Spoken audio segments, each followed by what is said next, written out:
Hello student, कैसे हैं आप। आज की इस वीडियो में हम कक्षा 12 के इतिहास विषय का एक इम्पॉर्टेंट प्रश्न याद करेंगे जो एग्जाम के लिए बहुत ही इम्पॉर्टेंट है। प्रश्न है, हड़प्पा सभ्यता के विनाश के कारणों का वर्णन कीजिए।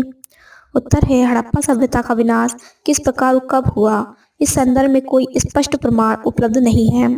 अतः अनेक विद्वानों ने कल्पना तथा अनुमान के आधार पर इस सभ्यता के विनाश में कई कारण बताए हैं, जिनका विवरण निम्नलिखित है। बाहरी आक्रमण। अनेक विद्वानों का अनुमान है कि किसी बाहरी जाति के आक्रमणकारियों ने इस सभ्यता का विनाश किया। हड़प्पा सभ्यता के निवासी समृद्ध और शांति प्रिय थे।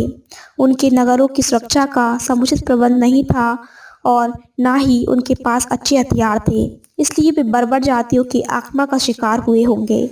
मोहनजोदड़ो में सड़कें, गलियों तथा आंगन आदि में अनेक अस्थि पंजर मिले।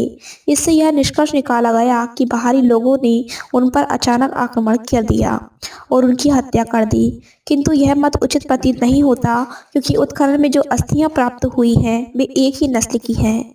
यदि बाहरी आक्रमण हुआ होता तो आक्रमणकारी भी मारे गए होते, तो उनकी भी अस्थियां मिलनी चाहिए थी। अगला है जलवायु परिवर्तन। अनेक विद्वानों का अनुमान है कि जलवायु परिवर्तन के कारण सिंधु सभ्यता का विनाश हुआ होगा।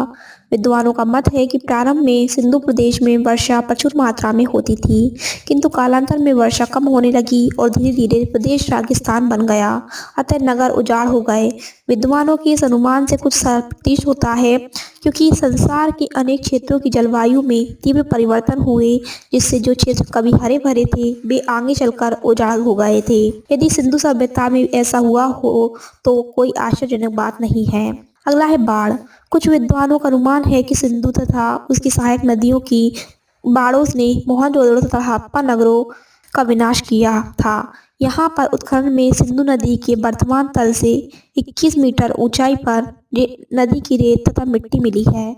इससे स्पष्ट होता है कि नदियों में बाढ़ का पानी कभी कभी 21 मीटर तक ऊंचा चढ़ जाता था। अगला है भूकंप। कुछ इतिहासकारों का मत है कि संभवतः किसी शक्तिशाली भूकंप के द्वारा इस सभ्यता का विनाश हुआ होगा।